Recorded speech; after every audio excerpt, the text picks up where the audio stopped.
Call to order the regular meeting of the Upper Providence Board of Supervisors for Monday, August 19th, 2019. We'll start with Pledge of Allegiance. I pledge allegiance to the flag of the United States of America and to the republic for which it stands, one nation, under God, indivisible, with liberty and justice for all.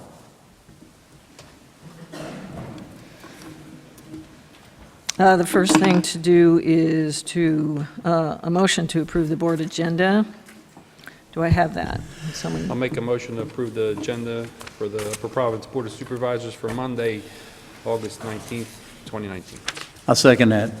I have a motion and a second to approve the board agenda of August 19, 2019. All in favor say aye. Aye. All opposed? Motion carries. We start with ceremonies. It's recognition of Sergeant Jeffrey Hilt for 25 years of service with Upper Providence Township Police Department. It's an approval of a commemorative resolution 2019-36, and we'll start with Chief Toomey.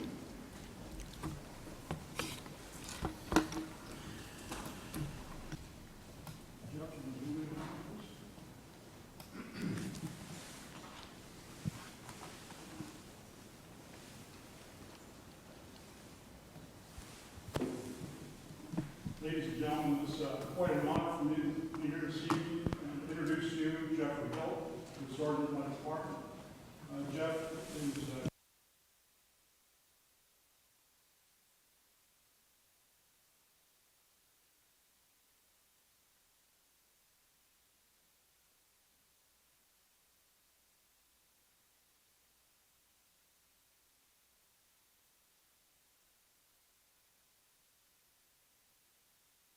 me back in 1992 after having established himself with Montgomery County Community College with an associate's degree. He immediately started working in law enforcement in Pennsylvania Township until he was to Providence Township on August 24th, 1990. Corporal, February 19th, promoted to first.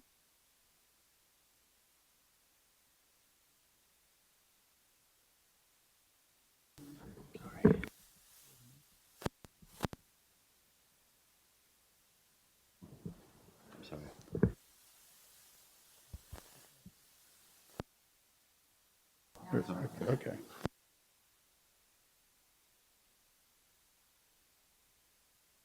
To the administrative sergeant's position to replace the retirement of William Dixon, and that occurred in February of 2019.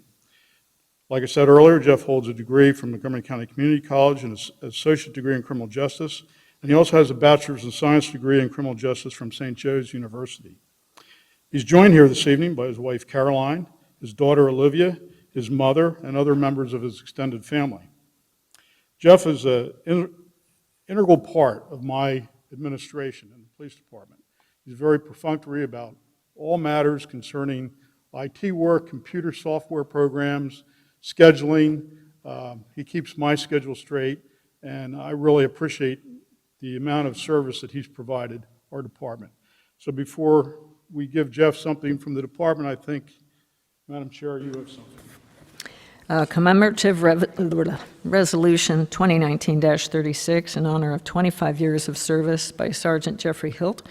Whereas Sergeant Jeffrey Hilt was hired on August 24, 1994 as a patrolman for the Upper Providence Township Police Department, and whereas Sergeant Hilt was promoted to the rank of corporal on February 19, 2014, and whereas Sergeant Hilt was promoted to the rank of sergeant on January 3, 2017, and whereas Sergeant Hilt has served the Upper Providence Township community for the past 25 years with integrity, fairness, and selfless dedication. Now, therefore, be it resolved that the Upper Providence Township Board of Supervisors do hereby extend to Sergeant Jeffrey Hilt our sincere and grateful appreciation for his 25 years of service to the Upper Providence Township Police Department, resolved and adopted this 19th day of August, 2019. Sorry. I guess I need a motion. I'll make them. I'll make a motion to adopt Resolution 2019-36, recognizing Sergeant Jeffrey Hilt for his 25 years of service with the Upper Providence Township Police Department. I'll second the motion. I have a motion and a second to adopt Resolution 2019-36, recognizing Sergeant Jeffrey Hilt for 25 years of service with the Upper Providence Township Police Department. All in favor say aye. Aye. All opposed? Motion carries.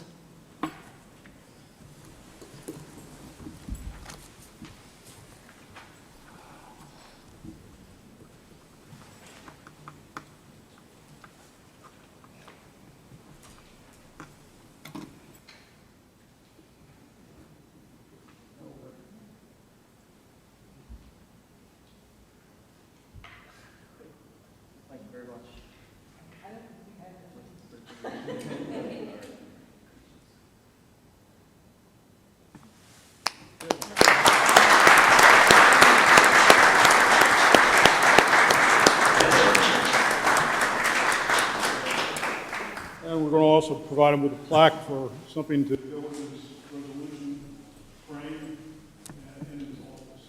Jeff, this says, in recognition of your 25 years of dedicated police service to the residents of Upper Providence Township and our sincere thank you.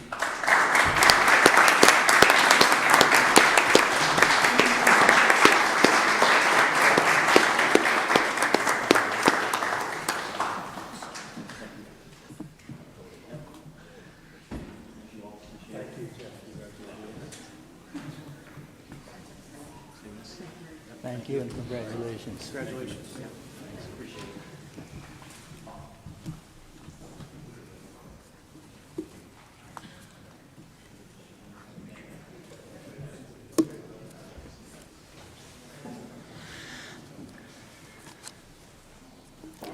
And thank you for the assist from Chief Toomey. And next, we had an executive session held prior to tonight's meeting to discuss possible hiring for Chief of Fire and Emergency Services. Moving on to approval of the bill list. Has everyone had a chance to look at that? Any questions? No questions. In that case, no questions, comments. Do I have a motion? I'll make a motion to approve the bill list from July 12th to August 15th, 2019 for Upper Providence Township. Do I have a second? I'll second that. I have a motion and a second to approve the bill list from July 12, 2019 to August 12, 2019 in the amount of $2,596,665.94. All in favor say aye. Aye. All opposed? Motion carries. Approval of minutes. Has everyone had a chance to read and understand, ask questions about the minutes? Hearing none, I'm seeking a motion to approve the minutes. I'll make a motion to approve the meeting minutes of the July 15, 2019 regular meeting. I'll second the motion. I have a motion and a second to approve the meeting minutes of the July 15, 2019 regular meeting. All in favor say aye. Aye. All opposed? Motion carries. Here is the public comment section. You can speak to anything either on or off the agenda. If it's on the agenda, please tell us which item it is. Please try to keep your comments to 3 minutes or less.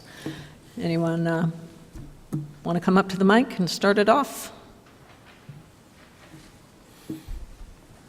Going once, going twice. So, Okay, moving on. Have no public hearing to report. Old business. New business. The first one is review the needs analysis proposal from the Library Systems Services and consider authorizing a professional services agreement. This is for information only. We are not taking action of any particular kind. Do we have that presentation? Yeah, I'd just like to introduce the people who are here with us this morning. Back in early August, I sent out to all the board members a kind of a preliminary needs analysis study. Library Services, System Services came to my attention through my professional association. One of the findings from our community needs survey, if you recall, some of the two top-level findings was our trail networks and looking at trying to propose some type of library component, which we need to drill down on. And one thing that I've learned, I've done some background information. You just don't go out and build or do a library without doing some preliminary groundwork. And I'd like to, I invited Library System Services to come out. We did some discussions on some of our needs. They came back with a needs analysis proposal. And here with us this evening, I hope I got the names right. We got our Mr. Jim Moore, who's our Business Development Manager, Debbie Joy, who's the Director of Marketing, and Todd Frager, who's the CFO and COO. They came up this evening from the Maryland area, Baltimore area, and we have they're here. Who's given the presentation? Is it Debbie? We have a little bit of a preview on what they'd like to do for us, and like to encourage the board to review and ask any questions. So.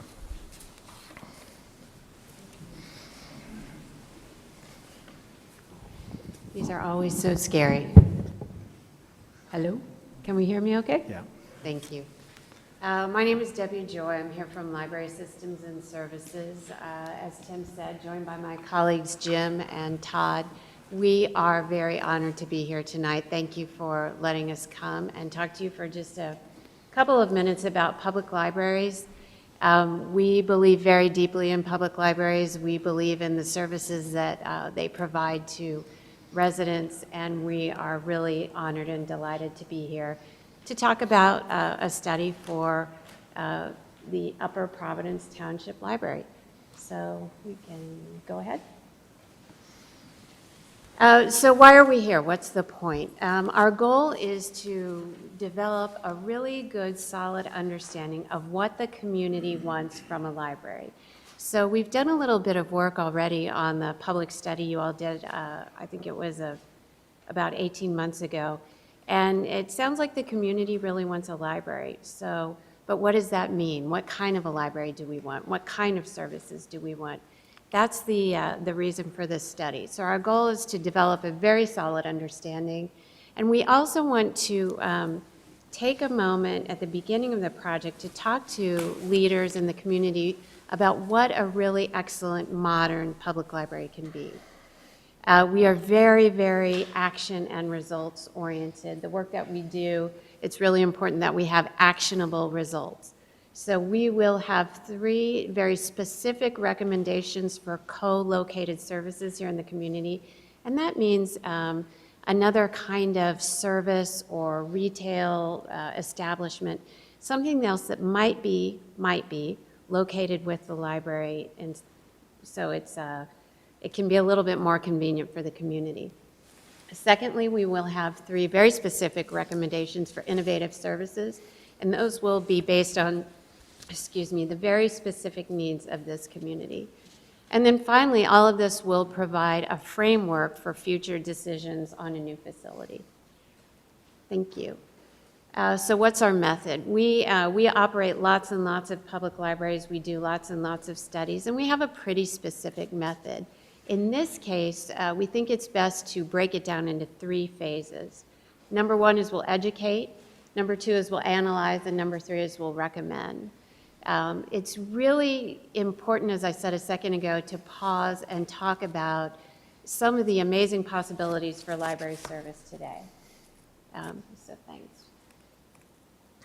We've found that lots and lots of people, even people who come to the library pretty regularly, don't know about all that's possible in the modern public library. So everything from 6-foot-tall touch screens where you can interact with all kinds of technology. You might train for a new kind of job. You might find opportunities. If you're not going to go to college and you need some career ideas and opportunities, you might find that in your public library. It might be a place where you just get together with your neighbors and build community. So a public library is so much more than a place to check out books. And we want to make sure that leaders in the community are fully aware of all the possibilities before we get started. So public services, this is just a very selected list of some of the possibilities. A notary, you could get your passport. Maybe you want to have a credit union there, voter registration. We talked a little bit about retail services, coffee shop. It could be a restaurant, it could be a bookstore, it could be a hiking boot store, you know, who knows? There's all kinds of different possibilities. And finally, learning. Libraries at their heart are places for learning, and so we want to make sure that we have opportunities for upskilling, really important in today's economy.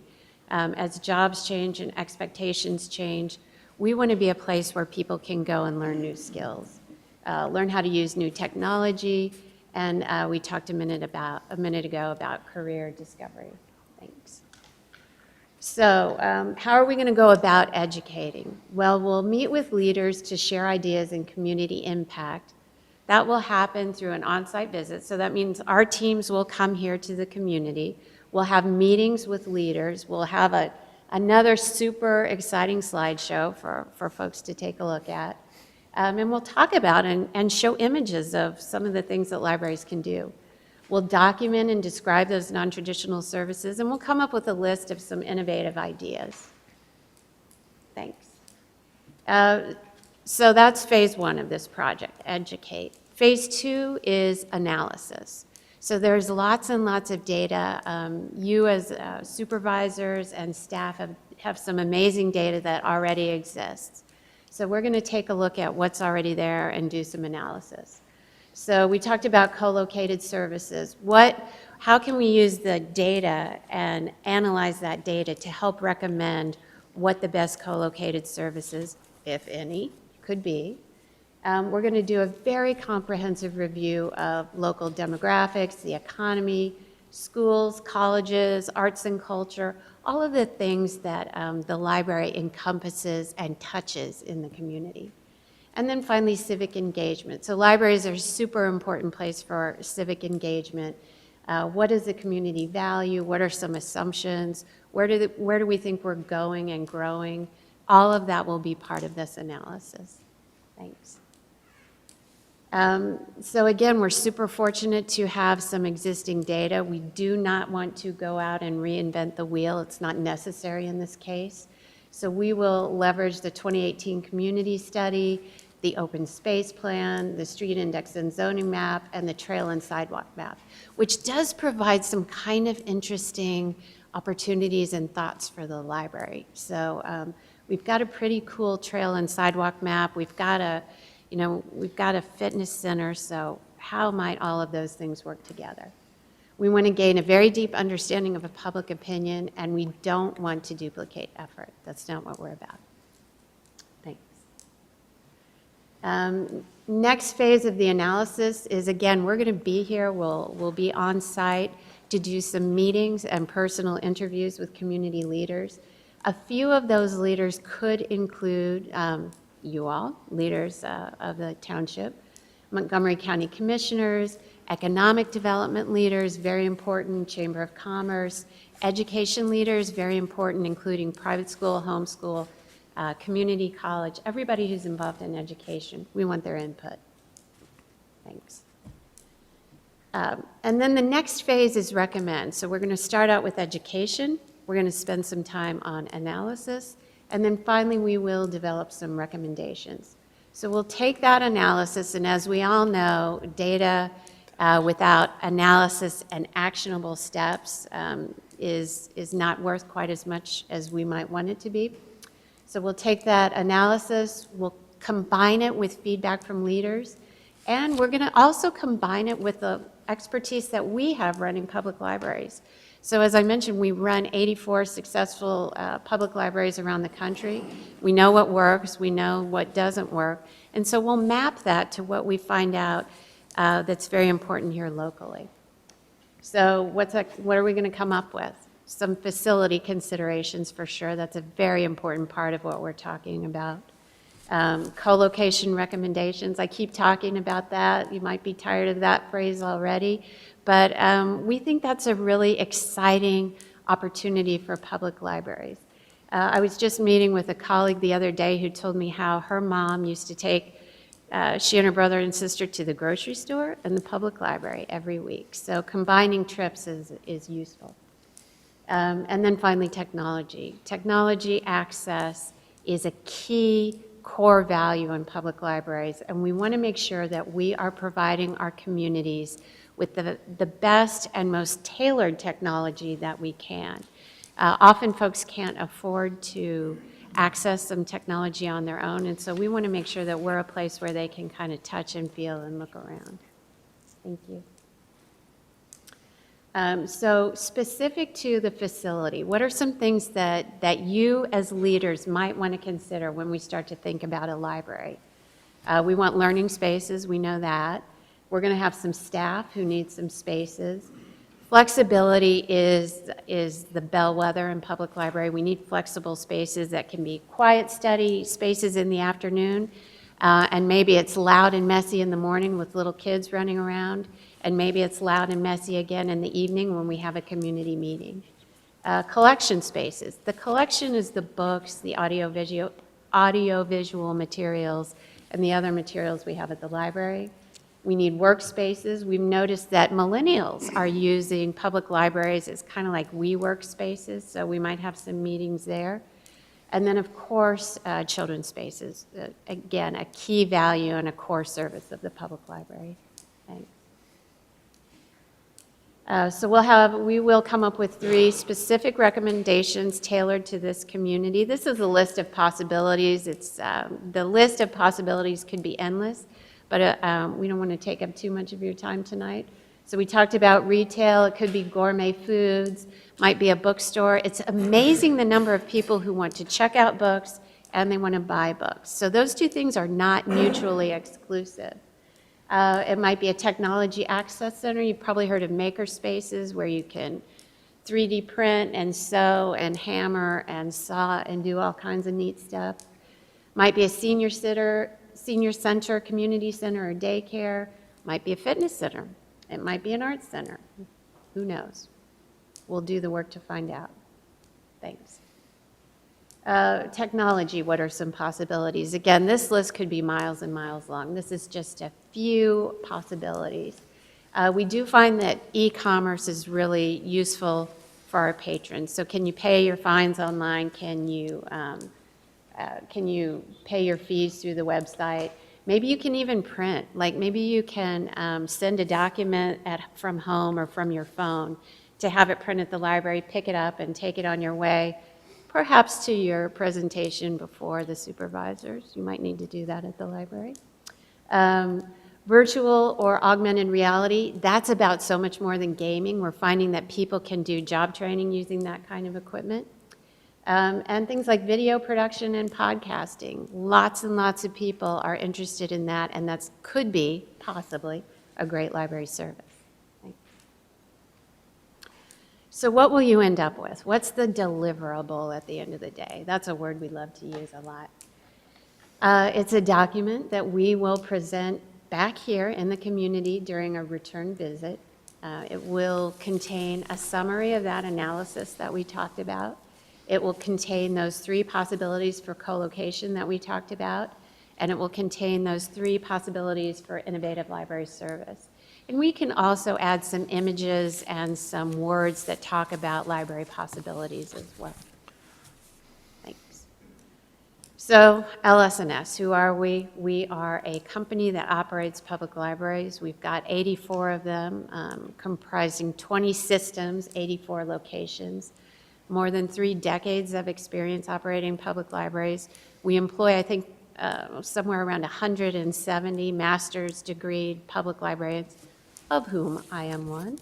And we have a history of really good performance in communities with a 96% retention rate. Thanks. So, do we have any questions? You want us to?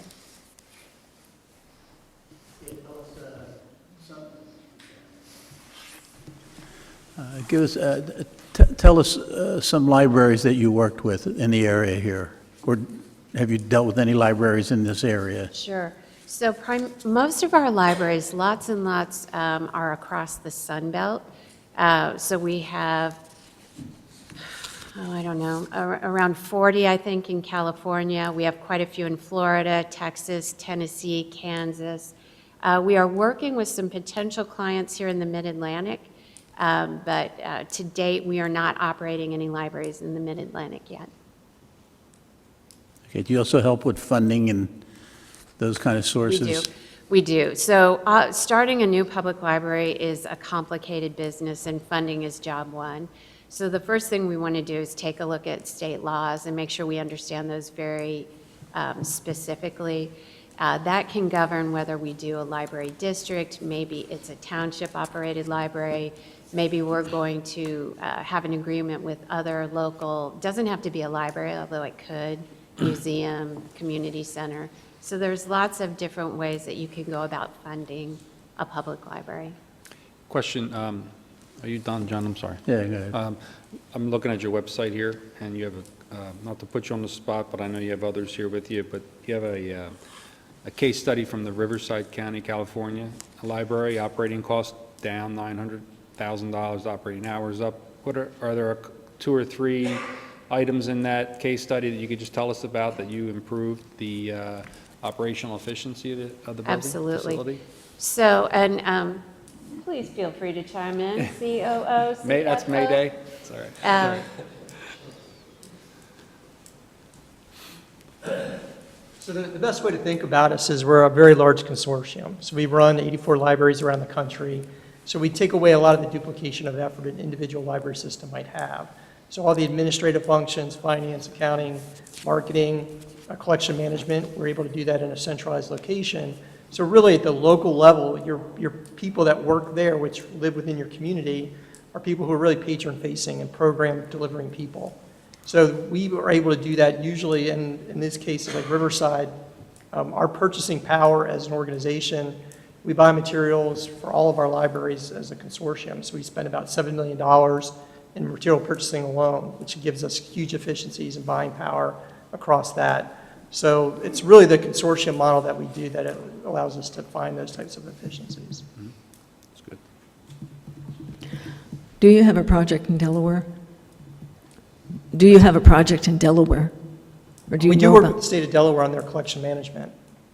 That is one of our customers today, helping the state as far as looking at their materials and their purchasing.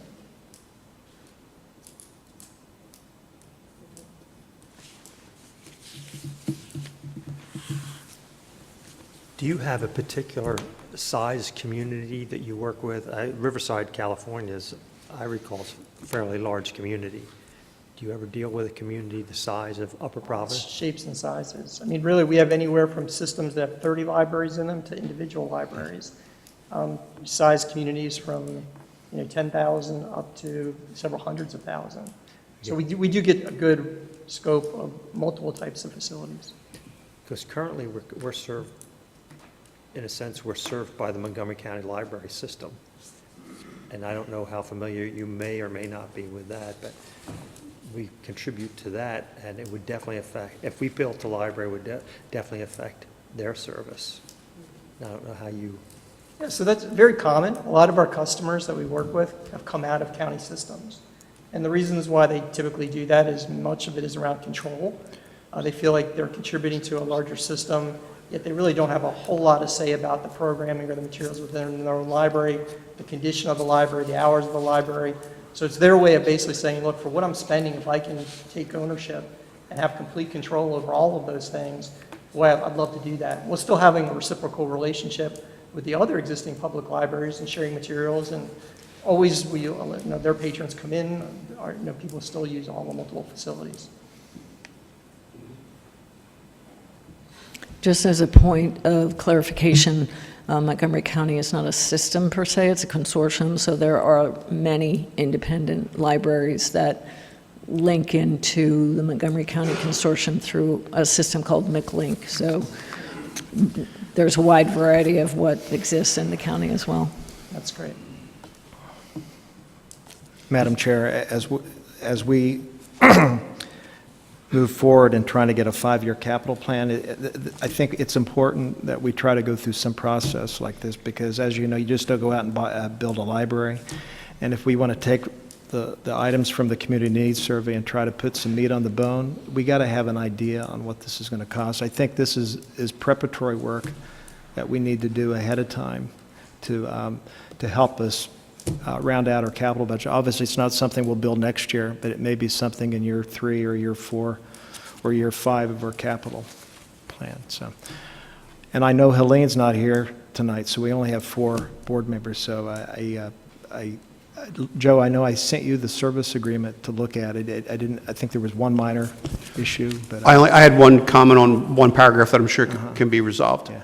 Solicitors reviewed the service agreement, but I'll leave it up to the board whether you want to act tonight, or if you want to, we can discuss this and put this on the agenda for the next meeting. So. I think we weren't going to vote on this for tonight, right? This is It's up to whether the 4 of us want to come to a decision, or we can table it for next time. But I'm sorry. that's okay. It's just, this was for informational purposes. We could, if there were enough people interested in moving it forward, to get the information that we'd like to have, that builds upon the previous survey that we did. The proposal for this is $36,000. That's correct. And I think if you could find $36,000 in the budget on something else that we can forego, I think everybody would be more comfortable. I don't want to speak for everybody, but. Okay.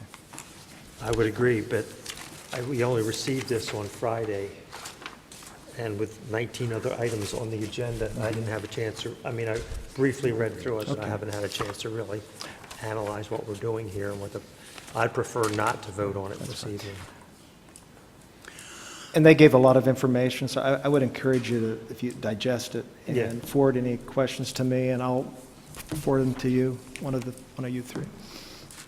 I agree with Phil. I think let's wait for Helene to be back. It's only 2 weeks, not a big deal. We're probably all on the same page. We're probably all for this anyway, but let's make it unanimous.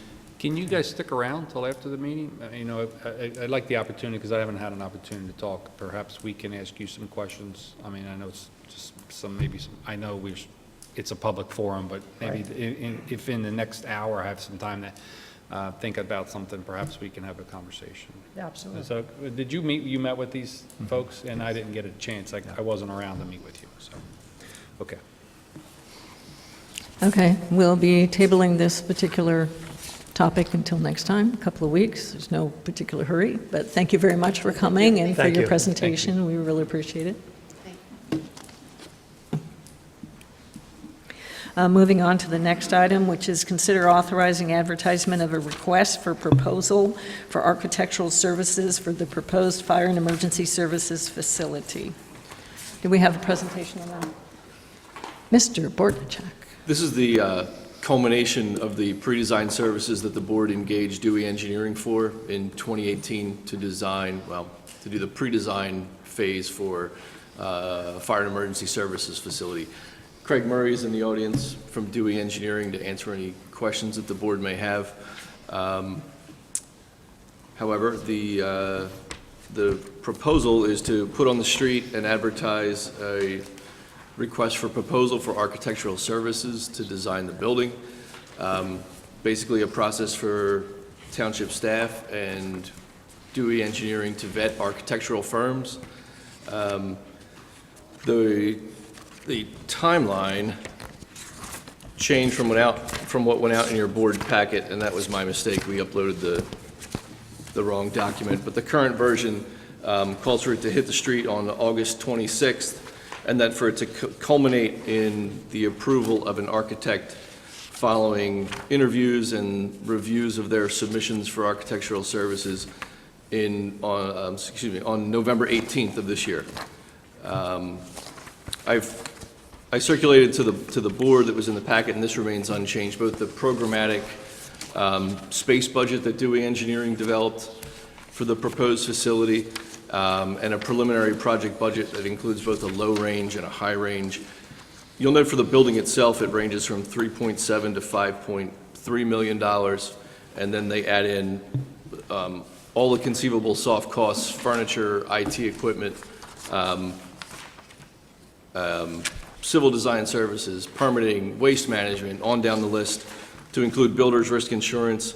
They also add in a 10% project contingency, 2% inflation contingency, and then they included financing costs in this as well. which brought the total low-range number to 6.2 million and the high-range number to 9.2 million. I've heard both sides of this. People say the firehouse has to have this, or it shouldn't have that, it must include something, or I don't want it to have this. While I'm certainly receptive to those comments from the supervisors and from staff, I think it's most appropriate that we defer to a design professional and an architect who's designed numerous firehouses and look to their guidance before we say it has to have this component or it must not have these things. With that in mind, I ask for the board's authorization to advertise the request for proposal. Question? Sure thing. Mr. Murray, correct? Yep. Would you be able to, if I may be so forward, Madam Chairman, is if you could, in reference to the RFP, can you get the Section B background description, just address the process and what it is that the go forward, where we've been, what the go forward is, and there's 10 items here on a list that maybe not all of them, but if you could just go through each one of them and just explain the process going forward of coming to a final architectural or design firehouse, architecturally designed at the end, how we get there. Sure. Good evening, everyone. Thanks for having me.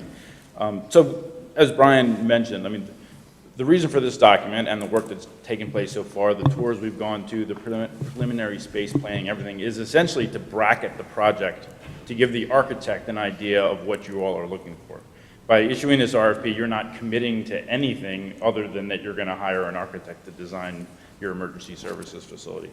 But we did collect a lot of really good information, and as Al mentioned, a few things that are detailed in the back in attachment A is the detailed space plan. But some of the things that really drive the cost of your facility are obviously the overall square footage, which was massaged a little bit during the process. Things like, I know there was a question that's come up in meetings about double deep bays for apparatus, for instance. It's just a very efficient means of using space to be able to stack 2 vehicles in one row. Doors are expensive. Doors are tough to heating and air conditioning control. So by having those long bays, essentially you just be able to put 2 pieces of equipment, and they also support drive-through, which is always better than having equipment backing into stations. So it just makes for good traffic flow, makes for a more efficient building layout, and will end up lowering your costs, as an example. Talked about the hot, warm, and cold zones. Studies have shown that with when you have personnel coming in from an active fire, that's considered the hot zone where they're potentially been in a contaminated environment. So you move from there to a cold zone, which is an office space. And so the building gets set up to avoid cross-contamination between those zones. And those were the things that we worked out with firefighters. We saw those when we toured some of the other facilities to put together the space plan, and ultimately that resulted in the preliminary programming document. So when you get an architect on board, they're going to take what we've got and come up with a full detailed program, floor spaces, layouts, renderings, all those different things. And that's really what you all and others are going to be able to use to make their selection on what's in and what's out of this fire station. And ultimately, you will, at the very early stages, you will lock in on a budget. As part of this RFP, architects are supposed to provide a concept and a rendering for their fire station and their idea of what that budget will be. And so as part of the review of the selection for the architects, you'll be able to decide, take that into account as you're picking. But then ultimately, doing engineering will work with you to establish a project budget that has contingencies in it, so that that budget will not be exceeded at any point all the way through the end of construction.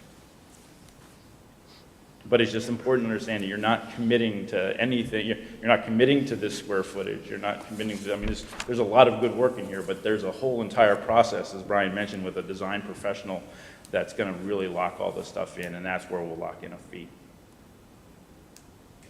Does that help?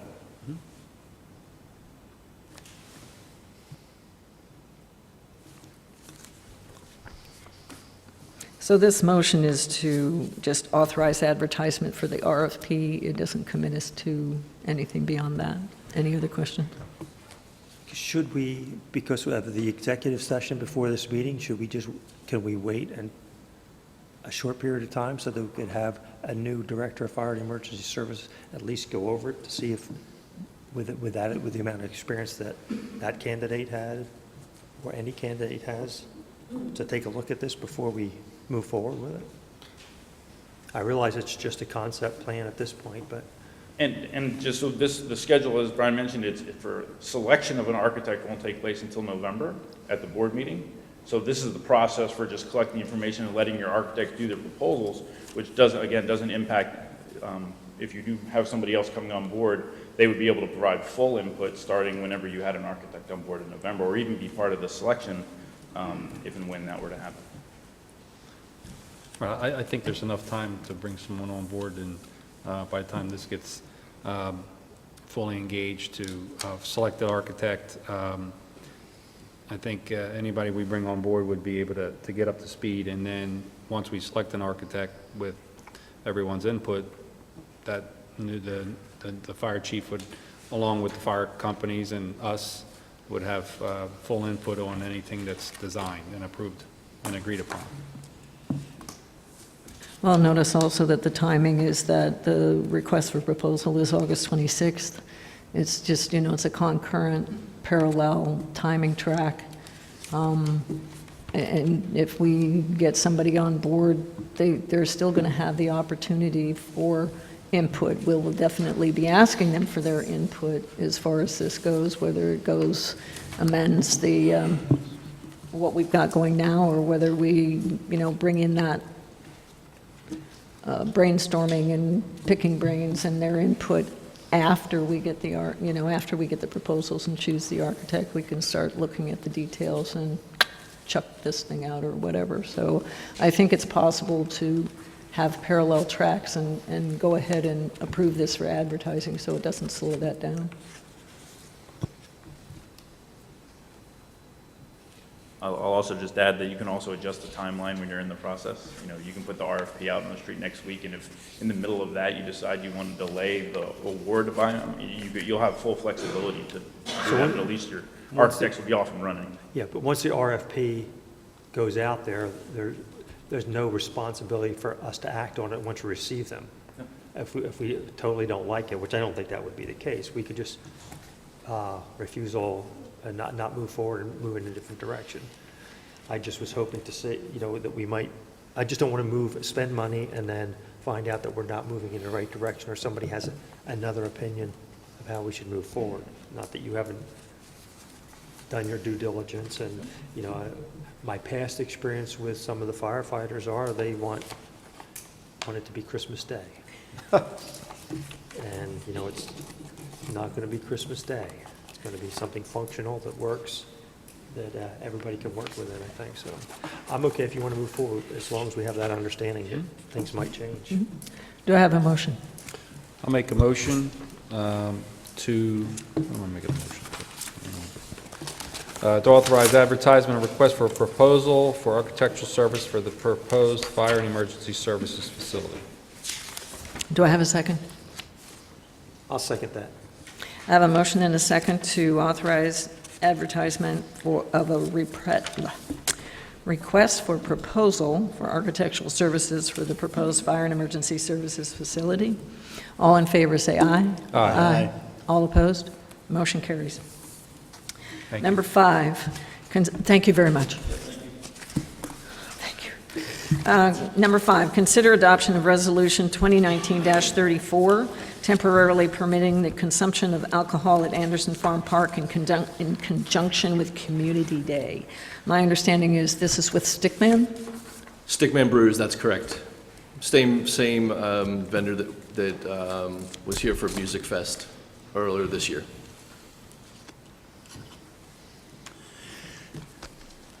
I came by, I guess it was 113 and 401 today. They've got a nice trailer sitting out there on a lot with 3 big windows on it. It looks like they'd probably do a great job for us. That's my only comment on it. If there's no further discussion, I'll call for a motion. I'll make a motion to adopt Resolution 2019-34, temporarily permitting the consumption of alcohol at Anderson Farm Park in conjunction with Community Day. Do I have a second? I'll second it.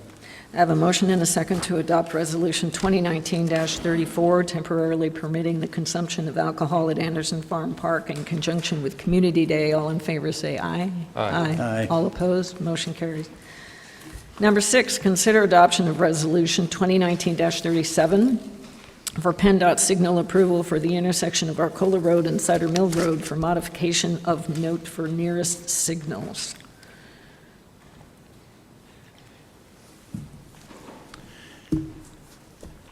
Mr. Moore, thank you. How are you tonight? I'm good. Good.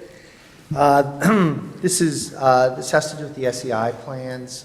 This is a signal that exists at this intersection, which simply needs to be modified to say that the nearest signal will now be at Indian Head Road and Cider Mill Road, and that's the formality of this resolution. All these costs are being borne by SEI. is that- SEI is bearing all these costs, yes. So what do you, I live there, so what are you doing with that? They are. In particular, Gail lives there, okay? And Gail doesn't like that light to begin with because it shines through that red light shines through our bedroom window at nighttime, so. Okay, well, I'll take that into account. I'm not doing anything with it, and in fact, there is the nearest signal that way on Cider Mill Road is at Egypt Road. So essentially, they're not proposing any major changes to the intersection signal because it's relatively new speaking. They just need to change that note to say now the nearest signal is going to be at Upper Indian Head Road and Cider Mill Road.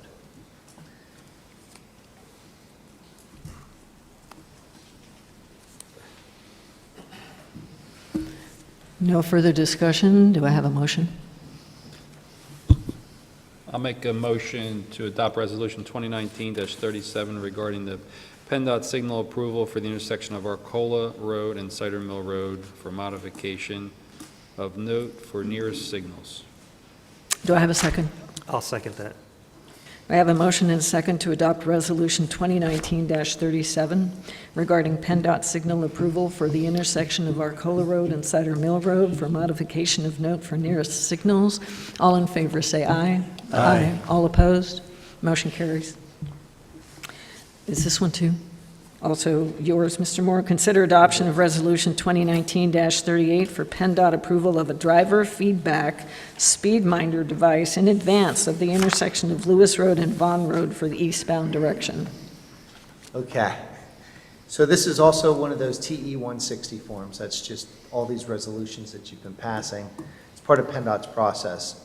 So as part of the intersection improvements for Vaughn and Lewis Road, there's a driver feedback and speed limit or a speed minder device that's been installed along eastbound Lewis Road. So as you're coming from Springford High School toward the curve at Vaughn Road, there's a sign that tells you what your speed is. That just went up, I think, last Friday.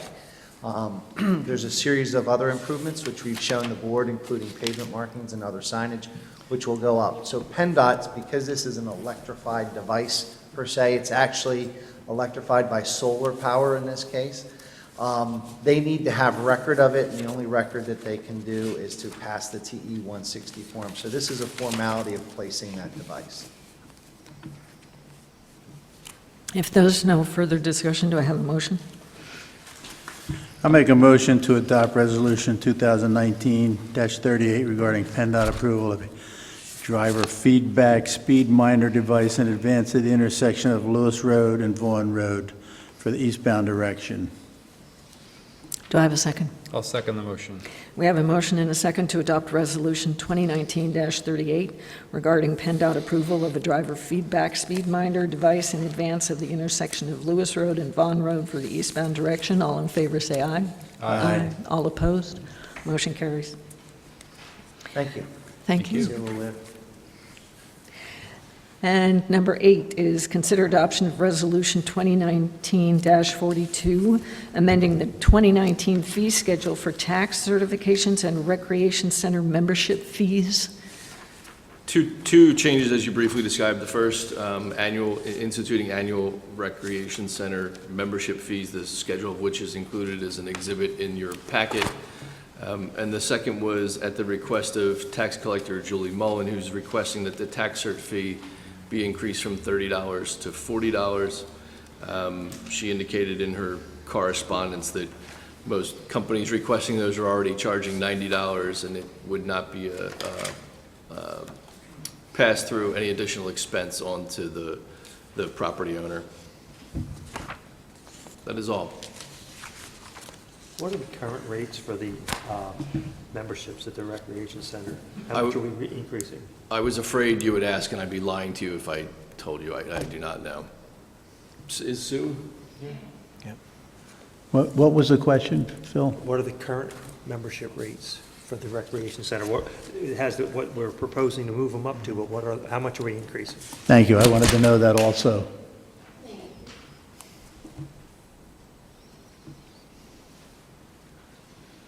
So currently, what we're proposing for September 1 is to change the membership rates to resident as $20 a month and non-residents to $30 a month.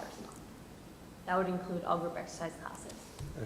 It doesn't say, this is an This is annual? the annual description. Do So they can buy it monthly, or do they have to buy it a year? they will have the option.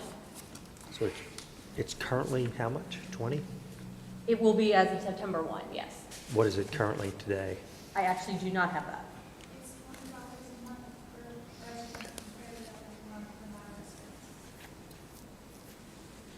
That's what it currently is? So there's no actual change. They're including the classes now. Sarah, why don't you come up?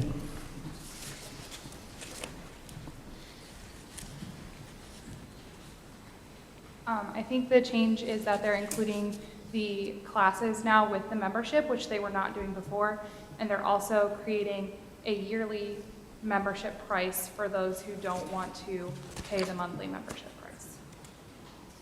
So instead of the $20, it's staying basically the same, but they're not paying per class now. So before they were paying for a session of classes, I think it was around $50 for a, yeah, it was, they were paying for 6 weeks of classes, which they're now including in the price of the membership.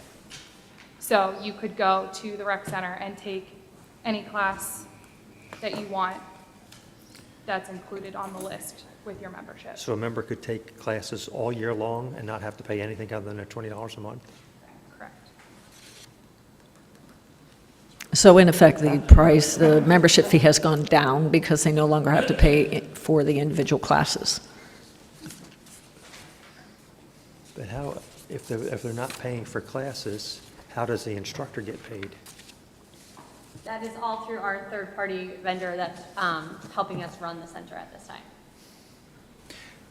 Can I make a suggestion? Can we table this until the next meeting? Because we need far more information to understand. There's background information, and it may be something that we could do, but I think we need more info. Well, and if you're going to do that, which I would appreciate, if you could get me the information on how many free memberships there are that people don't pay for. Okay, I'd like to know that. Pardon? Currently, the free memberships are just the employee. Well, yeah, okay, but I would like to know how many there are. It's more than just employees, I understand. Firefighters, police officers, everybody? And how many there I are? meant not just employees. Okay, Sorry. okay. I appreciated you tabling it. Okay, so the feeling I'm getting from the board members is that we're going to table this for the next meeting, which is going to be after your September 1st change of fee. So It's it's a delay there. When you multiply it out, it's only $10 difference in price. If they buy a year, they get a $10 discount, right? At $20 a month should be $240. So listen, there's two things on this agenda here this evening. One happens to deal with the tax. Right, the other one has to do And the with, other one has to deal with Parks and Rec. Yeah, but they're Right. both on the same resolution. You can certainly act on one, not the other. We'll amend the resolution and have Laurie sign it tomorrow if it's passed by the board. So why don't we just act on the one and table the other? Yeah, we weren't trying to get rid of, but look, there seems to be some other things behind the scenes with the fees on the Park and Rec with the third-party administrator. I'd just really like to get a better idea of Yeah, what's happening. Not that we disagree with it, we just need more info. And now my speaker's on. Sorry. Would you like a motion? Yes, please. Okay, I'll make a motion that we approve an amended resolution 2019-42 to include only the, whereas the Board of Supervisors desires to amend the township schedule of fees in order to change the fee for tax certification to $40 and eliminate the recreation fee, which is the next paragraph. End of motion. I'll second that. I have a motion and a second to adopt Resolution 2019-42, amending the 2019 fee schedule for tax certifications from $30 to $40. All in favor, say aye. Aye. All opposed? Motion carries as amended. Next one is number 9, authorized distribution of 2019 Volunteer Firefighters Relief Association funding. This is the same formula we've used in the past. It is the same formula we've used in the past. The township receives an annual allocation of funding from the Commonwealth that we're obligated to pass through to volunteer firefighter relief associations from entities that serve the township. The formula that we've used consistently in the past for relief association funding and the general distribution to the volunteer fire companies is that 30% of the available funding goes based on the area the fire company serves, 30% for the population within that area, and that 40% of the funding is distributed based on call volume for the respective department. We haven't received the actual number from the Commonwealth yet. We're estimating that approximately $185,000 will be available, and we plug that into your spreadsheet, the worksheet you received in your packet, indicating that if we receive $185,000, approximately $20,000 would go to Collegeville Fire Company, $37,000 to TRAP, Royers would receive $40,000, and BlackRock would get $87,000. So we're asking the board to authorize the release of those funds upon receipt of them from the Commonwealth. We're obligated to pass them on within 30 or 60 days, I forget exactly which, trying to get ahead of the curve this year and be able to cut those checks upon receipt of the funds. How did we had a discussion prior where some of the Relief Association funding could be sent to our career firefighters?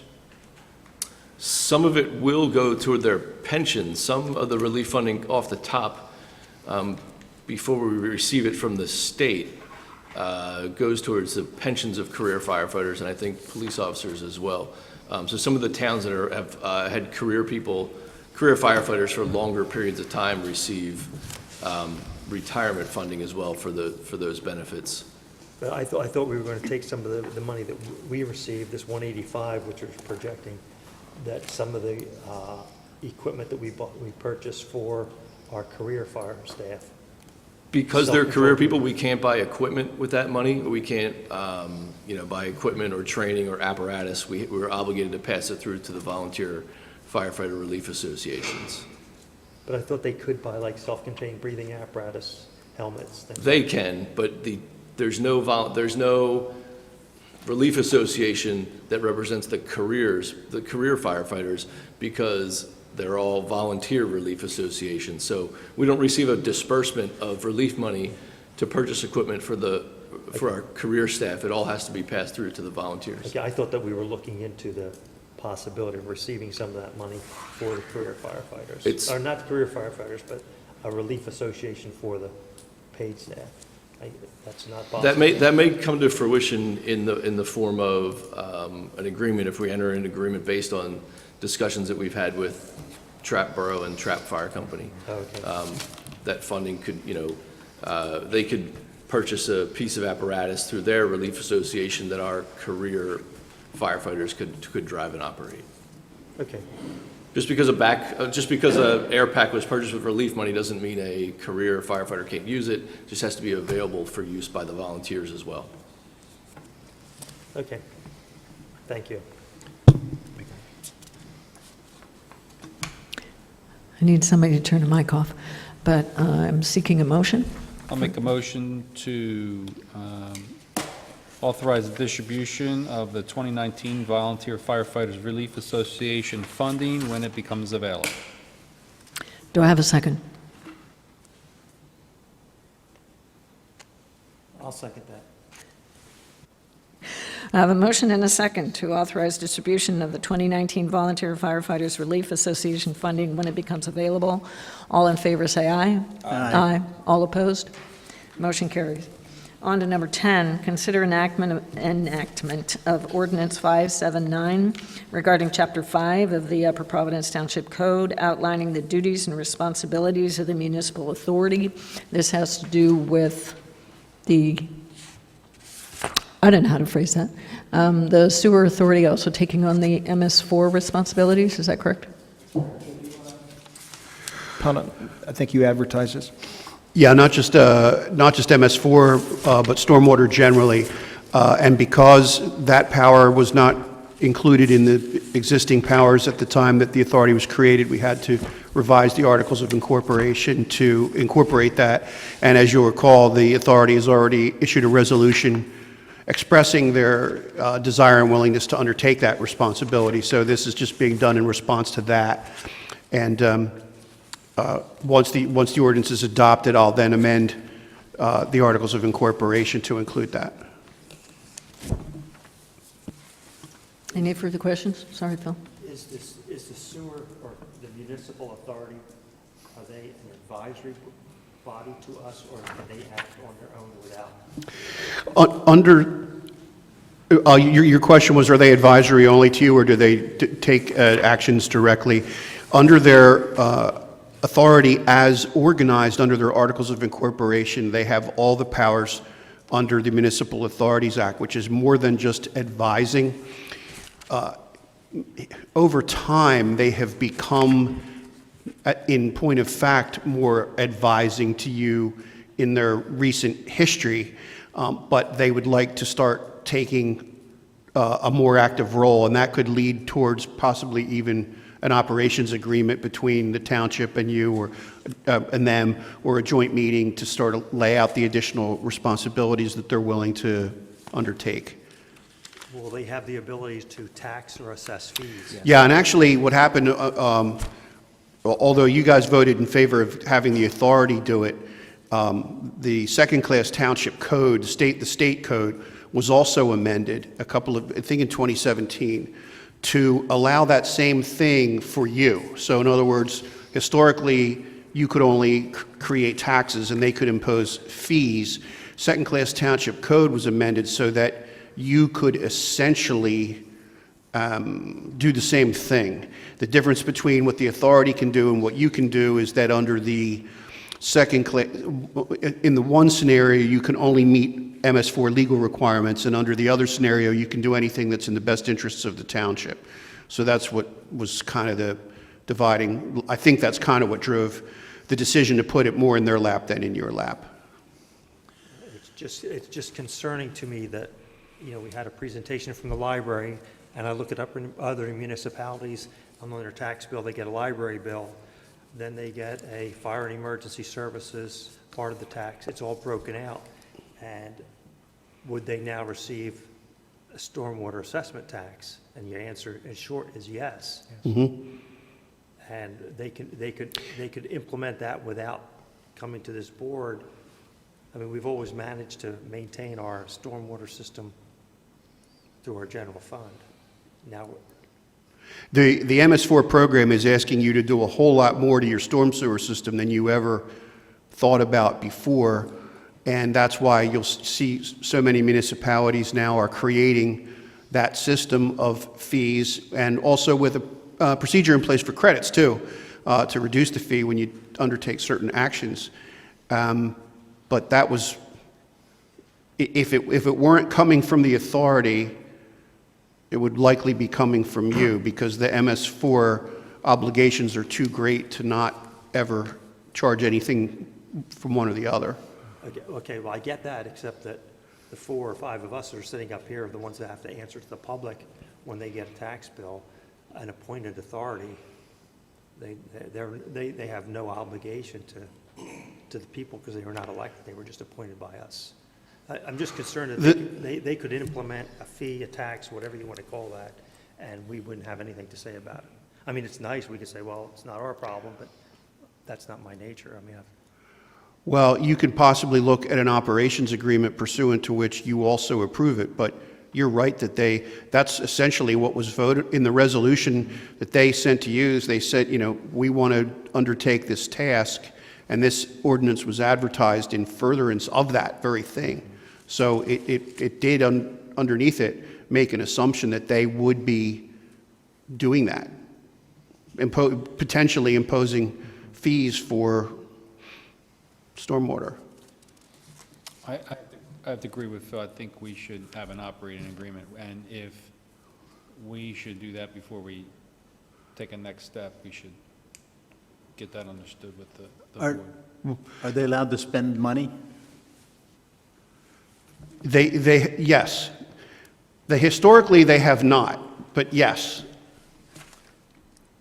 Then I agree with Al, that we ought to have something in front of us before we okay this. Yeah. All right. Okay, so you're basically saying table it for right now? Well, the ordinance is to amend the articles to give them stormwater oversight, which they don't currently have. If you want to table it to not even go that far until you meet with them or we work out an understanding of the nuances, that's okay. Right, the minute we give them the authority to do stormwater management, we rang the bell, we can't unring it, right? So then they would have Well, control. yes and no. You can always dissolve the authority if you really want to go nuclear. I don't think we're that far down the road yet. Then perhaps we should just refine the process here, though. All right, we'll meet with the authority further too and discuss it. So right now, I'll just consider the ordinance tabled then. in past, the authority has always looked to us to what should be going on. John, I'm sure you've attended authority meetings. We kind Yes. of update, or Bill does, I should say, on our behalf, updates them on what's going on, and then they make sort of a recommendation or And in our recent ask us meeting, what we want to do. and in our recent meeting, they were nothing but deferential. They're aware of that. They thought they were being helpful in shouldering the burden of coming up with the whole process of creating and imposing the stormwater fee. They were just trying to take on some of the load. No question that their motives are admirable, and the folks on that want to do the right thing. But again, I won't be a supervisor here in 10 years. So most of us won't. And same thing with the current members. I served on a municipal authority in a neighboring town, and we had money to spend, and it was very easy to do it because there's nobody out here watching this, and hey, I like this guy, let's move the money over here, and that's what happened. So I don't want to see that happen. Well, okay, we should probably have another conversation then, on whether you want to undertake responsibility for MS4, which you can do under the second-class township code.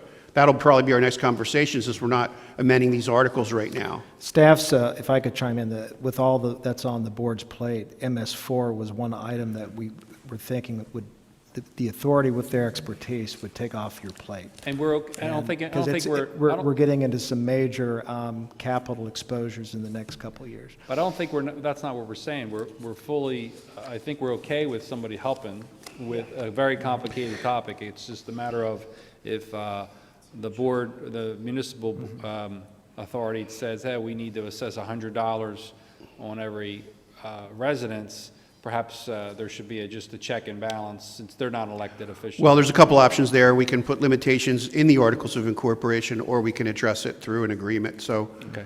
We can work that out. Perfect. Okay. Okay, so we're tabling that one.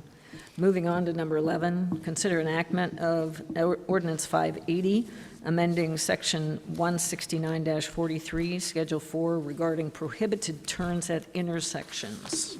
This was just a housekeeping item, and these might come up a couple other places throughout the township too. This was a situation where you have a left turns out of the shopping center at the Wawa and then over across at the Uno's that were never put into the ordinance. So to be enforceable out on Black Rock, they needed to be included on the list of no turns at the, no turns at intersections, so that's all it is. Chief, how long before this becomes enforceable before I? It becomes enforceable immediately.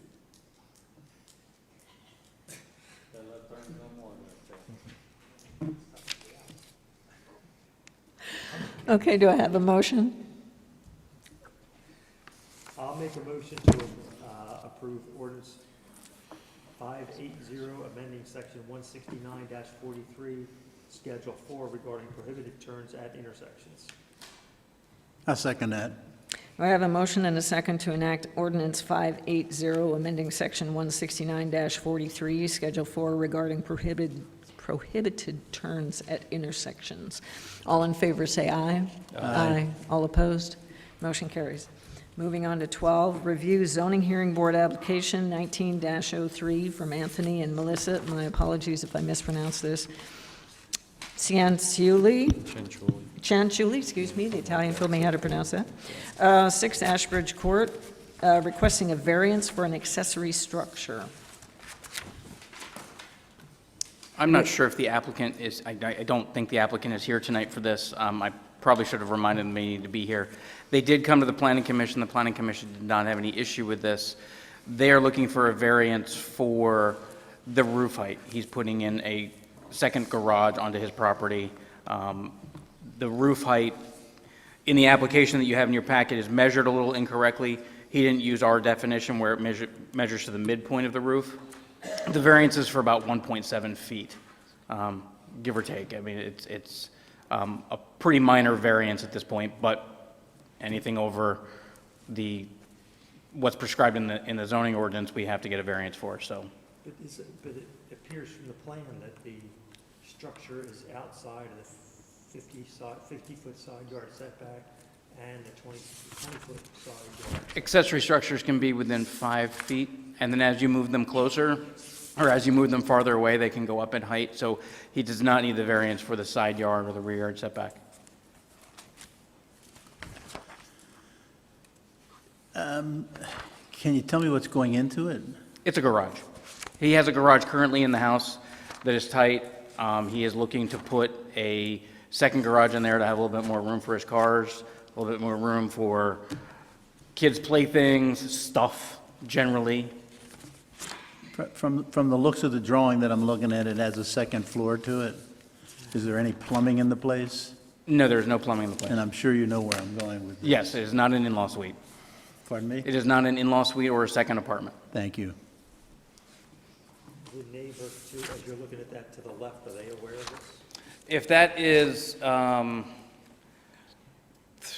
8 Ashbridge Court, they sent a letter that I just received today saying that they will be out of town for the meeting, for the hearing, and they want to express our approval for the plan to proceed. We have no issues with the structure being built next to us. That's Eric and Jackie Stroll at 8 Ashbridge Court. I looked at it on Google today. It looks like it's, if they sent a letter not in approval of it, I don't see any issues with it. Take no action. Yeah. Okay with that? Sorry, what's our job here? Pardon me? What's our job here on this one? This is that situation where you're just deciding whether to send me to raise a ruckus at the zoning hearing or whether to let them do their job. I think you should stay home and ruckus at home. Sounds good. Okay, moving on, manager and department head reports. We have distribution of the remaining 2019 EMS allocation. Yes, ma'am. This is a budgeted item. We have $50,000 budgeted, apportioned by TRAP, LP, Lower Providence EMS, TRAP, and Friendship. It's based on call volumes. We had total call volume of 1,626 calls. Monies based on that formula will be distributed as follows. The 50% apportionment would be $4,412 to Lower Providence, $13,222.63 to TRAP, $7,364.70 to Friendship. That's the $25,000 share. And I think I'm just looking for concurrence on this. This is already a budgeted item. wanted to, we're kind of putting this on the agenda for information only, but want to make sure the board's aware of the distribution. We already approved the first payment to all three. I believe so. So, yeah. We've So been this- splitting This is it. the balance of what was budgeted. How do we determine the number of calls? Is it done? So for the calendar year 2018. Oh, okay. It's the prior year Okay, is the baseline. I'm fine. You don't need an action on this, right? Just Okay. if there's any questions. The next is a report. We haven't heard from the Parks Board for a while. Our Park and Recreation Board has not been that active because we've been having some staff shortages, but we have brought on a part-time director to help us on all non-center related stuff. I think I've already introduced her in a prior report, Susan Hoffman. We all call her Hoff, but I was going to ask her. She presided over the first Parks Board meeting for a while and has some park updates.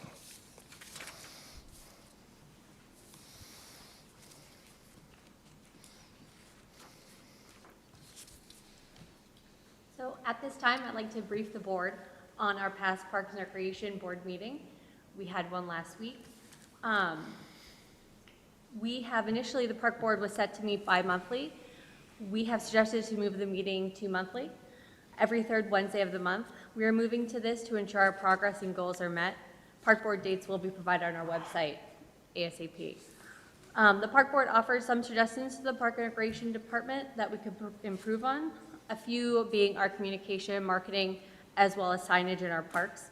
We have redirected the department at this time to update our social media outlets more often, those being Instagram, Twitter, and Facebook.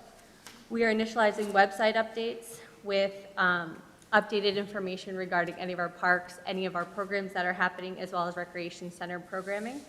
We have also started working on creating signage for all of our parks. We're hoping to have signage that includes the park name and things to do at that park. We would also like to have identical information on our website with pictures of the park, location of the park, so people can find our things more easily. Our vision for the Park and Rec Board is to help us in our efforts to communicate better with the public. We're hoping they can be our soundboard and our voice to aid us in this project. Parks and Recreation is a service to our community, and we want to ensure that we are offering programs and things that the community actually wants. Thank you. Any questions? Is it on? Yep. Who controls the Twitter and your social media? Our department. Okay, that's all held, in my other business, that has to be held really closely because you'll have people posting things on there that. Correct. It's just the department. We have all reins over our Twitter, Facebook, and our Instagram page. Okay. So it's only a select few. So most of the parks and open spaces have signs. I don't know which ones that you're. Right now, but we're they don't looking tell to what's in improve some of the signage, make them all look the same so people can notice them and recognize them easier.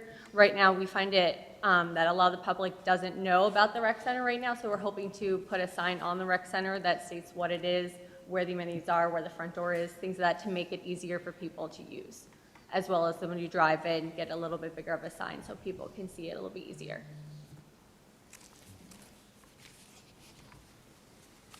Thank you. Okay, thank you. Thanks. Thank you, Huff. Consultant reports. Consider adoption of Resolution 2019-39 for preliminary plan and final approval for Shepherd LD. Do you have someone for that? This is a pretty straightforward preliminary final land development approval, other than the fact that there was a long passage of time, there was a conditional use approval and tentative a while back. There's also the version that you have of the resolution in your packet.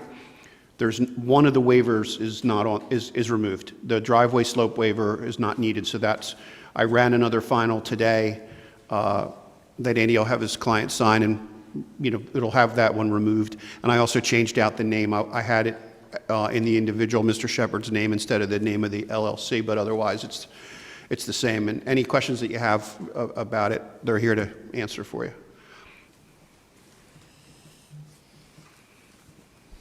Just by way of introduction, my name is Andy Freemuth. I'm an attorney at Whistler, Pearlstein, and Bluebell. My law partner, Mike Clement, was primarily responsible for this file. He's on vacation, so I'm filling in this evening. I have Bill Shepard here. He is the sole member of the limited liability company that owns the property, and I also have Paul Yuskowski and Keita Patel from Irweiler and Walter. They're our engineers.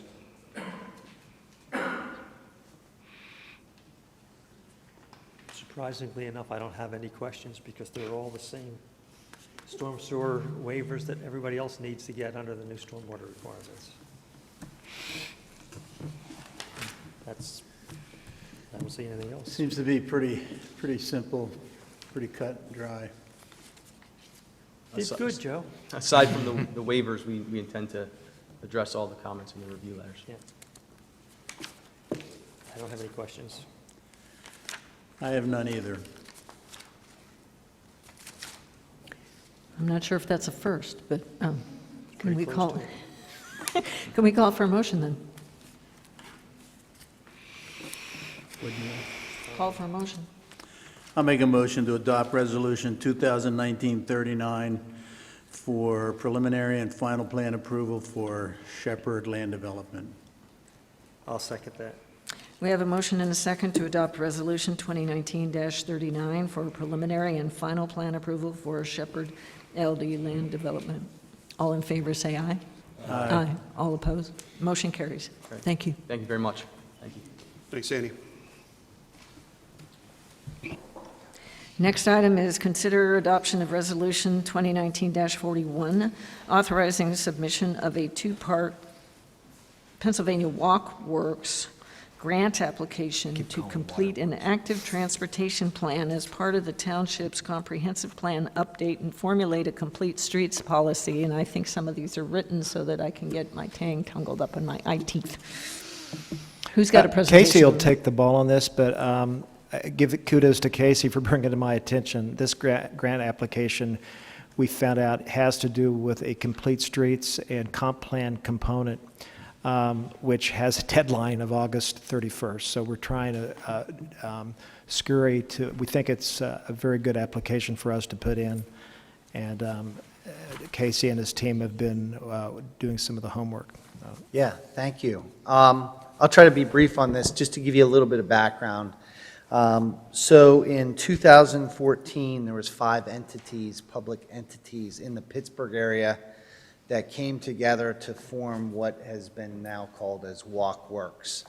And they, their goal was to help fight some of the obesity rates and things in the state of Pennsylvania. What could we do by active exercise and promoting active transportation beyond the vehicle? So walking, biking, that type of thing. So in fall of 2017, WalkWorks began offering financial assistance to public agencies such as municipalities, county governments, et cetera, planning commissions, to develop active transportation plans as part of their comprehensive plan. So in July of this year, just last month, they came out with a grant application. They offer funding anywhere from $10,000 to $20,000 for a successful application toward helping to fund the development of an active transportation plan that you develop as part of a comprehensive plan. And since this township, is pursuing an update to the comprehensive plan, we thought the timing was perfect. They also offer up to an additional $5,000 for the development of a complete streets policy as part of that process as well. And that's discussion that we've also had as part of our comprehensive plan and among the staff and some of the board and planning commission members. So all of these things help to finance the implementation of improving walking, biking, transit connections, et cetera, throughout the community. So it's something we were going to do in works with the township. So we thought, let's submit an application and see if we can get some funding to help offset some of those costs. It does require some legwork, not only the completion of the application, which we attached, but also to get some letters of recommendation, which we've reached out to and we're getting. One of those is from the county themselves. The county completed a complete streets policy, so we're making sure we recommend that and that we're building off of that. And the other is like from GVF, which is TMA, Transportation Management Association, who supports walking and biking. So we believe that based on our feedback and the application that we have in front of you, that we have a good foundation for a successful outcome. So we plan to submit this application pending your desire to move forward by the end of the month. And by this Friday, they want a letter of commitment saying, hey, we're gonna send you something. That just lets them know it's on its way. So that's about as simple as I can put it. If you have any questions, I can answer them. So my experience in this township with the complete streets, just where would we be able to do that? You know, we went through it, I think it was before your time, down on Egypt Road, trying to make complete streets through Egypt Road in front of the shopping center, and it just wasn't possible with the amount of right-of-way and with development. Where could we possibly, where's the potential for doing a project like this? Well, I think anywhere that you have roadway frontage and you have no shoulders, things of that nature, you can design those roadways to accommodate multi-modes of transportation. So it could be a road, let's say, such as, I'm going to pick South Lewis Road, you know, from the school down through that curve. You know, we've been talking about a roundabout there. We've been talking about an intersection there. So that when we promote the design, we're promoting that there's got to be sidewalks or a trail alongside the road. There's got to be, the road maybe has narrower lanes to allow for a little bit of a shoulder for bicyclists if it's not off the road. Designing for potential bus stops and facilities if that is a bus route when we take that into account. So the Complete Streets policy is more of a finalized guideline that the township can impress on developers when they come in, but also itself when it has a project to say we're going to be looking at these things. Depending on how the ordinance is written or part of the subdivision land development ordinance, so.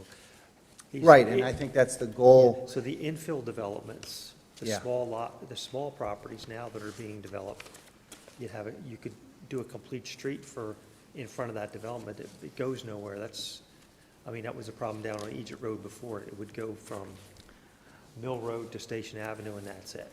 But I think part of the policy that we're looking to develop is looking at, when we have the Act 209 money and we have the money, is where can we implement it? Does it make the most sense to implement a complete streets policy? Whether or not it's Egypt Road, as we've talked about in the past, or we find another place, Bechtel Road, Hopwood, other roads in the township that maybe we can start to piece together things. I mean, we're already trying to do that with trails, and we've gone through that process a little bit in the capital budget. But trying to look at, as part of the comprehensive plan, where can we really focus our money and our time to prioritize this as a complete street, as an area we're focusing on, and then work down from there too. And maybe there will be some areas that it proves next to impossible.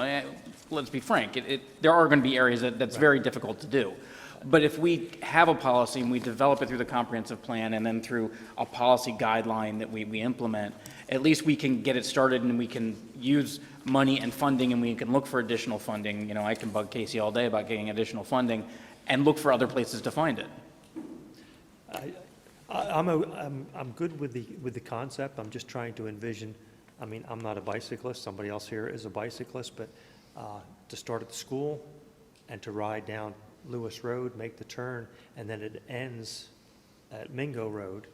Maybe there's a possibility there to continue, but Right, Phil. it would all be township funded, unless the developer came in and would agree to do part of it. I think really what a complete streets policy does, and it states this very specifically in the WalkWorks document, is to identify a community's commitment to providing future opportunities to implement walking and biking infrastructure on current and/or future streets. It's really more of a commitment thing. It's really more of saying, putting the community out there to say, hey, listen, we're going to make this happen. So there will be boards after this board, down the line that's saying that this is something that we're actively thinking about and letting the community know that. Okay. Do we have a motion?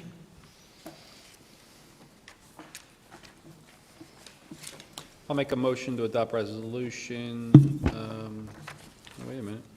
Motion to adopt Resolution 2019-41, authorizing submission of a two-part works grant application to complete an active transportation plan as a part of the Upper Providence Township's comprehensive plan update and formulate a complete streets policy. I'll second that. We have a motion and a second to adopt Resolution 2019-41, authorizing submission of a two-part works grant application to complete an active transportation plan as part of the township's comprehensive plan update and formulate a complete streets policy. All in favor, say aye. Aye. All opposed? Motion carries. Thank you, Casey. Solicitors report. The settlement agreement that's in your packet is, in a way, a companion to a settlement that you approved last month. These were the two contractor claims in connection with the renovations to this building. We previously settled the claim that was brought by the contractor who did most of the inside work, and now we're settling with the contractor who did most of the outside work. The nature of the claims are about the same. You'll see that it shows the settlement amount as being $200,000. That includes a return of their retainage that was being withheld, so it's not $200,000 of township funds that are going out. It's about just under $120,000 is what the real settlement figure is. This is actually a little bit higher than the other settlement, the other case that we settled, which shows the vagaries of the litigation process and the mediation process. To me, this was the stronger claim that we had. At least that's how I felt going in, and you guys know from my emails that I've shared, with what the mediator's thoughts were, and ultimately it was still a good business decision, a good outcome. If you combine the two settlements, they comprised, I believe, just under 3% of the combined contract totals, and it's still less than if we had gone with the next low bidder on both of the jobs. That's kind of a way of putting ointment on something that stings a little bit, so don't think that I don't understand, because I was partially raring to go and fight the good fight, but in the end it gets a lot of us off the clock and avoids the litigation costs. And as I said, in connection with the other settlement, I think we are moving forward going to be making some changes to our bid specs in recognition of how the process unfolded here with the mediation and arbitration.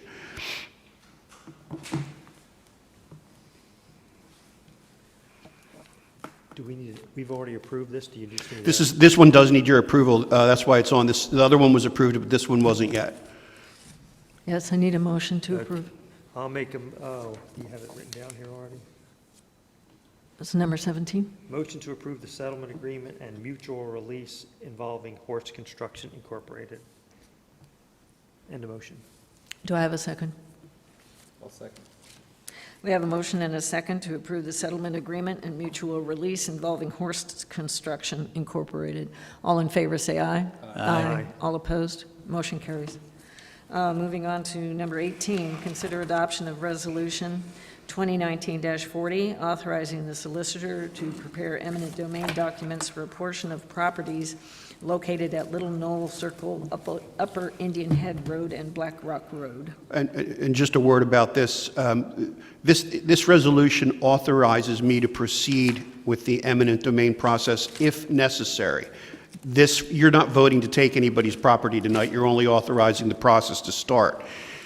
In actual fact, what we've already secured documents from the Greenwood HOA, and then of the remaining 4 homeowners, I know I have an agreement with 2 of them already. I haven't signed it yet, but in principle, we have an agreement with 2. I'm meeting with one of them Wednesday night, I think it is, and then the last one, there are some engineering changes that are pending, which will eliminate having to even do anything at their property. So the likelihood that I have to move forward on any of these is actually extremely slight, but in order to keep the process moving, it's still on your agenda. This has to do with the SEI project? Yes. Okay. And they're paying for all this, by the way. So these will be friendly condemnations, probably wind up where we'll have to pay something for them, but Yeah, well, that's the one good thing, that when you do the resolution, then you can do a deed in lieu of, if you have to do one at all, the ones that require it. Once you have a resolution adopted, then Board of Assessments will recognize it as a deed in lieu of. So that's actually somewhat helpful for them, too. right, okay. Do I have a motion?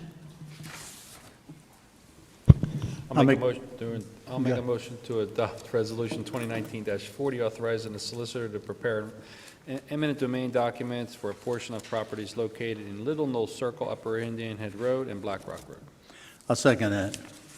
We have a motion and a second to adopt Resolution 2019-40, authorizing the solicitor to prepare eminent domain documents for a portion of properties located in Little Knoll Circle, Upper Indian Head Road, and Black Rock Road. All in favor, say aye. Aye. All opposed? Motion carries. On to supervisors' comments. Anybody have any comments?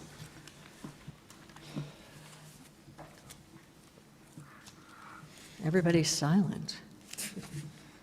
One comment I wanted to make, just because it makes me happy, and this is kudos to Casey and his crew, I believe it's Anthony who helped with this, of painting the end of Rittenhouse Road as it comes into Lewis Road to deal with the lack of sight distance where the stop sign and stop line used to be. I came through there today, and I'm so happy. I won't get run into by a bus anymore. Or back into another car. So I think that's really great. And it's just so cool that it's fixed by paint. We didn't have to use any more pavement or buy anybody's property or build anything. We just had to paint things differently. I think that's just... Just be careful approaching that stop bar from the people turning left off of Lewis Road onto Rittenhouse. Yeah. Well, Very familiar with that intersection. yes, well, they need to start paying attention to where the lines are now, but I know, habits are hard to change sometimes. So no further comments. Oh, sorry, Mr. Dingman. I wanted to give you a brief update on all the capital projects. The road paving projects, the paving is complete. There's some handicap restoration ramp work to be done. And when I say complete, except for Summit and Timber where the culvert was placed in that development, they're milling those roads on Wednesday, and we'll be paving those next week. The culvert is done, the 2nd Avenue force main is complete, Old State Road sewer line, all the pipe work is in. They're in the process of doing the trench restoration, and we'll be moving forward with the paving of Old State Road. PennDOT has not scheduled the 2nd Avenue culvert replacement project yet. You notice the GSK trail is done, that little missing link, that's been completed. The Middle Interceptor project is ongoing behind Perkins and Woods. I think the township has fielded some questions in regard to clearing activities there. The storm sewer projects out on 6th Avenue is awaiting the water line soft dig location in order to locate that storm sewer project. The River Trail project, there's a lot of projects ongoing. The River Trail, the first culvert was completed last week. They're working from the Upper Schuylkill Valley Park down to Lock 60. The second one may have been placed today, I'm not sure, to be honest with you, but there's 5 culverts to be placed, and so that project is ongoing. The Tindy Run Sewer project, that's a wide area that serves almost 200 homes, I guess, altogether. That we've broken into 3 phases. Spring Mill Estates, which would flow by gravity to Trap. Pleasant Lane, which would flow by gravity to 2nd Avenue Pump Station. And then there'd be a new pump station for Tindy Run, the balance of that. We'd like to move forward with the planning module stage, which would be advertising for public comments on all 3 of those. Doing the field survey work, locating the water lines, storm sewer inlets, those types of things. So you'd see crews out in the field. So that'd be in preparation for construction in 2020. So I want to make sure that we're okay to move forward with those 3 projects in terms of activities in the field, in terms of field surveying and public comment period for advertising. Those projects would also be going to the municipalities to the Upper Providence Planning Commission, the Montgomery County Planning Commission, the Montgomery County Health Department, and the Pennsylvania Historical Commission for their comments. All those comments are needed to prepare the planning documents for your action. You're not taking any action on them yet, but you need all that background information to act on a complete planning document. So those will all be moving forward unless someone says to please not move forward. That, the sewer thing, is that their construction entrance there, is that below Perkins Woods? Is that what's? Yeah, for the cut Middle through Interceptor there? project, there's a construction entrance on Route 29 there by Hopwood Road. Yeah. And there's also one in Collegeville you don't see off of, what's that, First Avenue across Right. from the shopping center that's down in the back. Those are the two entrances. There'll be, next year, there'll be an entrance off of Arcola Road by your house, John. Oh, thank you. There'll be two, actually, one on each side of that traffic signal you mentioned. Oh, thank you very much. The Reba Road would also have a construction entrance down at the Yeah. SEI project. That concludes the update on the capital projects. Thank you, Mr. Dingman. Upcoming events, Board of Supervisors meeting schedule will be September 3rd, Tuesday, at 7 o'clock, and September 16th at 7 o'clock. Planning Commission meetings will be, the next one is August 28th at 7 o'clock, and the Community Days at the Rec Center, September 21, from 1 to 8 p.m. with fireworks following. Any other comments from anybody? Did you write down the date of the Park and Rec meeting? I didn't catch the date, so I don't remember what it was. It's every third Wednesday. Thank you. So to say that out loud is the Parks and Rec meeting, Parks and Rec Board meeting. Advisory Board is every third Wednesday of the month. Okay, do I have a motion for adjournment? I'll make a motion to adjourn. Second. We have a motion and a second to adjourn. All in favor say aye. Aye. All opposed? Motion carries. We are out before 2 hours. See you next time. Thank you.